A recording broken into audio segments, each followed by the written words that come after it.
La responsabilité silencieuse dans une relation toxique.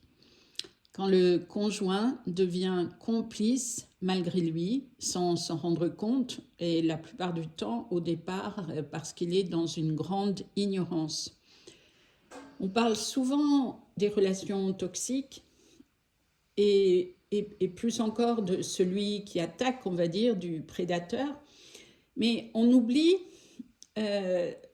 qui est à côté.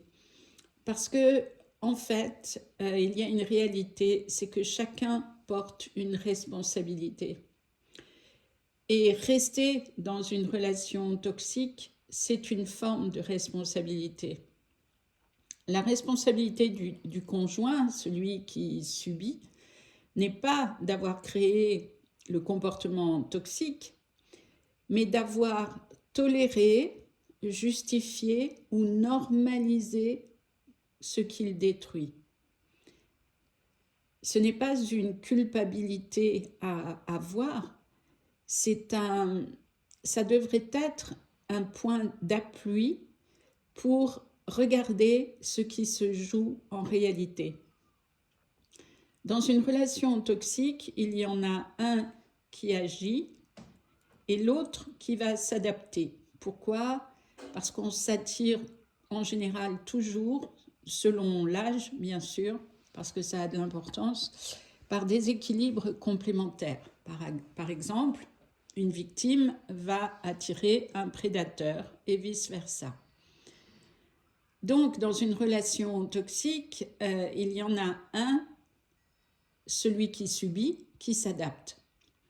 Et l'adaptation est un mécanisme de survie, ça n'est pas un choix conscient. Et c'est aussi une habitude qui a été prise très tôt dans l'enfance. Donc, c'est devenu sur un plan énergétique une empreinte, une mémoire que porte la cellule, que porte le corps. Mais à un moment donné, cette adaptation devient une co-construction involontaire. C'est-à-dire que la personne qui subit, c'est comme si elle donnait la main au prédateur. C'est vrai qu'elle se tait pour éviter le conflit. Elle minimise pour préserver le lien, surtout lorsqu'il y a des enfants. Et puis aussi, la personne espère que ça va changer. Et sans s'en rendre compte, elle devient gardienne du système qui se met en place à deux. Parce que le prédateur ne choisit jamais ses proies au hasard. Donc, il y a un moment où il faut être lucide et reconnaître sa responsabilité. Et reconnaître, par exemple, que je participe à ce que je vis en restant. Il n'y a pas de jugement à poser. On ne dit pas c'est bien, c'est mal. On fait un constat. Je participe en restant. Par exemple, ça peut être parce que je n'ai pas les moyens pour partir. Mais en même temps, on peut décider qu'à partir d'aujourd'hui, je reprends ma souveraineté. Je ne sais pas comment je vais faire, donc je vais aller chercher de l'aide auprès d'un coach, d'un thérapeute, pour m'apprendre ce que moi j'ignore, afin de changer de comportement. Si celui qui subit change de comportement, forcément, l'attaquant, entre guillemets, va devoir s'adapter. Et il devra lui aussi changer de comportement. La responsabilité, ce n'est jamais une accusation vis-à-vis de soi-même. En fait, c'est une porte de sortie parce que tant que l'on ne reconnaît pas notre responsabilité, on reste prisonnier du système. Et c'est en se sentant responsable que l'on peut retrouver le chemin de la liberté, et la liberté qui commence toujours à l'intérieur de nous, bien sûr. Donc, quelle est la responsabilité de la femme dans une relation toxique où l'homme a un comportement prédateur? Ce qu'il faut regarder, c'est que cela va se jouer au féminin entre la loyauté par rapport au présent, mais ça peut être aussi une loyauté par rapport au passé. Par exemple, si ma mère était soumise, docile, je vais reproduire le système et je ne me rends pas compte que inconsciemment, je reste loyale à ce que ma mère a subi, à ce qu'elle a vécu. Donc, il y a le besoin de réparation, mais en même temps, il y a l'héritage émotionnel. Et cet héritage émotionnel, c'est une inscription, comme je le disais, une inscription dans la cellule, dans le corps, qui est un système à part entière et qui joue, qui se duplique à l'infini. Le problème, c'est que beaucoup de femmes pensent qu'aimer fort, ça c'est très féminin, qu'aimer fort suffit à sauver une relation et que l'homme va changer. Un jour, il va ouvrir les yeux, il va se rendre compte. En réalité, c'est souvent exactement le contraire parce que dans cette croyance, elle s'enferme. La responsabilité féminine dans une relation toxique n'est pas d'avoir provoqué la violence émotionnelle, ce que les femmes ont très facilement tendance à croire. En fait, la plupart du temps, elles confondent loyauté et sacrifice. Un peu comme si c'était une inscription dans l'inconscient collectif. Parce que les femmes apprennent très tôt à tenir, à comprendre, à pardonner. C'est très féminin, ce comportement. Et elles portent l'émotionnel du couple comme si c'était leur mission, comme si c'était normal, comme si c'était à elles de faire les efforts. Et ainsi, elles deviennent parfois thérapeutes si elles ont la connaissance, ou mères si elles ne l'ont pas. En tout cas, elles cherchent toujours à stabiliser la relation et à être le plus possible non dérangeante, ce qui est une trahison envers elle-même d'ailleurs au passage. Alors qu'en fait, elle devrait se positionner en tant que partenaire qui est dans la relation à part égale. Il n'y a pas de plus, il n'y a pas de moins, il n'y a que des différences. Quand bien même l'un des deux est très cultivé dans un domaine ou dans un autre, ou bien à un poste professionnel très élevé, on s'en fout. Ça n'est pas parce qu'il est doué dans une partie de lui-même qu'il est doué dans toutes les parties de lui-même. Il ne faut pas confondre. C'est pas parce qu'une personne a un poste à grosse responsabilité, par exemple, qu'il est capable d'être un mari bienveillant ou un père présent et bienveillant avec ses enfants. Ça n'a rien à voir. Mais c'est vrai que j'ai souvent constaté que des femmes idéalisaient un mari qui réussissait professionnellement.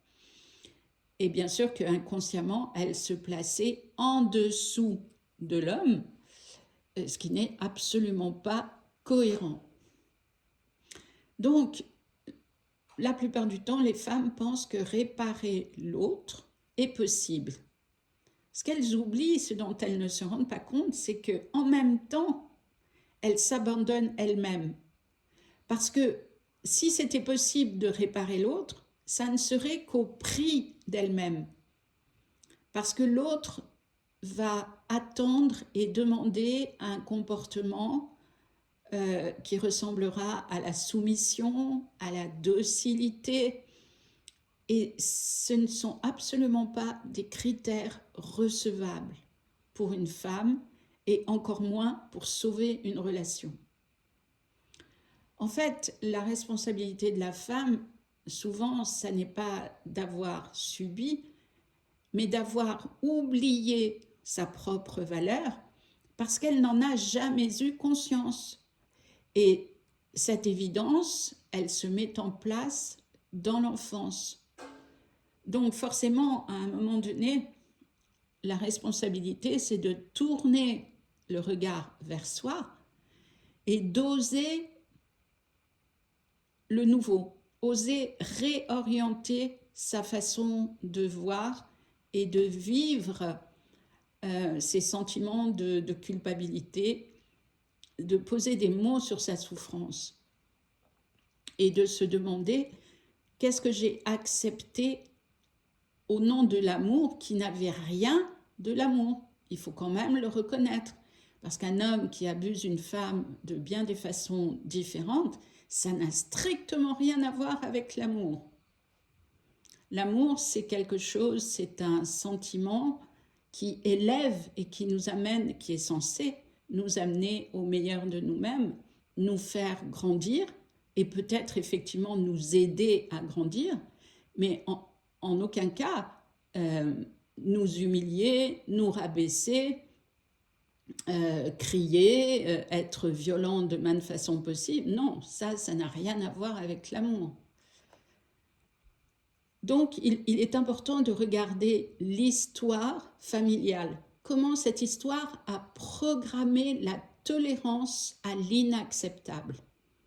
Et je dirais que s'il y avait une chose à retenir dans cette vidéo, c'est ça. Comment l'histoire familiale a programmé la personne à la tolérance à l'inacceptable. Et donc se rendre compte ensuite que pour reprendre sa place, une vraie place, il y a une réalité. Je ne suis pas ici pour me sacrifier. Donc la responsabilité féminine n'est pas une faute. Il n'y a aucune culpabilité à ressentir parce que cela se fait dans une complète ignorance. Les femmes qui aujourd'hui ont plus de 45 ans n'ont pas été élevées dans cette conscience que la femme a une place et que cette place doit être honorée par elle-même et par la personne à ses côtés. Donc il y a vraiment un réveil à vivre et la nécessité vitale qu'une femme se choisisse, et c'est de cette façon-là que la toxicité peut commencer à s'effondrer. Donc, on voit bien qu'il y a une responsabilité partagée et qu'il est important de sortir du triangle victime, sauveur, bourreau. Parce que le couple toxique, c'est un système. Dans ce système, il y a deux personnes en souffrance, deux personnes qui sont ignorantes, deux personnes qui, d'abord, en premier lieu, ne sont pas coupables, mais en revanche sont responsables de refuser de voir que la relation peut être regardée avec sincérité, honnêteté, pour aller vers quelque chose de meilleur. Et la plupart du temps, c'est vrai que les hommes n'ont pas ce courage-là, ils n'ont pas envie de voir, ils n'ont pas envie de regarder, parce qu'ils n'ont pas le courage de se sentir fautifs, fragiles, vulnérables, comme ils l'ont été petits garçons. Pourquoi? Parce que la conscience collective pose sur les épaules d'un homme énormément de responsabilités. Ils doivent être forts, ils doivent gagner de l'argent, ils ne doivent pas être fragiles sur le plan émotionnel, et j'en oublie sûrement, alors qu'au départ, un petit garçon et une petite fille, ils ont la même sensibilité. C'est seulement l'éducation qui va faire croire, et de manière injuste, au petit garçon que pour être un homme, il doit être comme ça, comme ça, comme ça. C'est-à-dire qu'en fait, l'homme va être enfermé dans un rôle qu'il n'est pas forcément prêt à jouer, qu'il ne porte pas en lui, mais comme il est un homme, il n'a pas le choix, parce que la plupart du temps, papa et maman seront là pour lui rappeler ce qu'il ne doit pas être. Alors que la petite fille, par exemple, si elle pleure, il n'y a pas de problème. Si elle a des émotions, il n'y a pas de problème, c'est normal. On accepte. Chez un petit garçon, pas du tout. Et souvent, il pourra se sentir fortement humilié, ce qui générera plus tard des angoisses face à l'autorité, dont il devra se défendre comme il le peut, comme il a appris. Malheureusement, il n'a pas appris. Il a été obligé de s'adapter, comme les petites filles, sauf que lui, il porte plus on va dire de yang. L'homme est plus chasseur, guerrier dans ses fondations. Et probablement qu'il apprendra soit à se cacher en fuyant, soit à attaquer, ce qui n'est pas la meilleure solution. Donc, dans une relation toxique, il n'y a pas un monstre et une victime. Il y a un système et deux personnes qui participent à ce système parce que chacun y joue un rôle. Et celui qui subit oublie la plupart du temps qu'il peut changer de rôle. Mais comme il est pris dans son rôle, comme il est pris dans son vécu émotionnel, il perd ses moyens. C'est vrai que la toxicité relationnelle, c'est un mécanisme à deux et chacun pour des raisons différentes. Il y en a un qui contrôle, l'autre qui s'adapte. Puis les rôles s'inversent selon l'âge de la personne et le nombre d'années de mariage ou de liaison, peu importe. Et ainsi, le cycle continue. Il y a des jeux de rôle qui changent. Parfois, c'est l'homme qui devient prédateur et la femme qui subit. Ensuite, vers 50, 60 ans, ça peut être l'inverse. Rien n'est établi pour la vie dans le temps et tout peut être changé pour peu et qu'on prenne conscience et qu'on regarde ce que l'on vit avec sincérité et honnêteté. Donc, le conjoint toxique, et cela est à voir sans poser de jugement, n'est pas toujours celui qu'on croit. Celui qui se tait peut devenir complice pour des raisons qui lui appartiennent et qui ne sont pas forcément justifiées et justifiables et qui sont encore moins bonnes pour lui. Celui qui sauve, celui qui a envie de sauver l'autre, peut devenir contrôlant. Et celui qui fuit peut devenir violent émotionnellement parce que c'est souvent un être susceptible, donc très blessé, parce que si on n'est pas très blessé, on n'est pas susceptible, ou alors c'est quelqu'un qui a été violenté enfant et qui réagit fortement, qui est facilement en réaction. La responsabilité, en fait, c'est de reconnaître son rôle dans le système. Et ce n'est pas de s'accuser soi-même ou d'accuser l'autre. Faire un constat est important. Juger, accuser, c'est complètement inutile et l'autre va se refermer et ne voudra rien entendre. Donc la responsabilité de chacun, mais en général, c'est toujours celui qui subit qui va bouger le premier, parce que l'autre, c'est confortable pour lui. Donc, ce qu'il est important, c'est de sortir du rôle. Sortir du rôle de victime, ça veut dire reprendre son pouvoir. Et si on ne sait pas faire, on se fait accompagner par un coach ou un thérapeute. Ça veut dire sortir du rôle de sauveur, parce qu'on ne peut sauver personne, absolument personne. Il est important dans ce cas-là de laisser l'autre face à lui-même. Même s'il y a peu de chance, peut-être qu'un jour il pourrait se poser les bonnes questions si celui qui subit change de comportement. Et pour sortir du rôle de bourreau, il est nécessaire d'apprendre à transmuter ses blessures. Transmuter les blessures de l'enfant qui a souffert plus ou moins. En sachant que plus un homme a souffert dans son enfance, plus il va être susceptible, plus il va être en réaction et plus il sera violent d'une façon ou d'une autre. Il est lui aussi pris dans un système où il ne maîtrise absolument pas ses émotions et donc il fait comme il peut. Mais c'est vrai que sa responsabilité à lui aussi est d'aller voir une personne qui peut l'accompagner à transmuter ses souffrances d'enfant. Donc pour conclure, la toxicité, ça n'est pas une identité. On ne devient pas prédateur par hasard. On ne naît pas ainsi, sauf les portails organiques. On adopte ce comportement. C'est un système intérieur qui se met en place, puis ensuite qui va se développer à l'extérieur.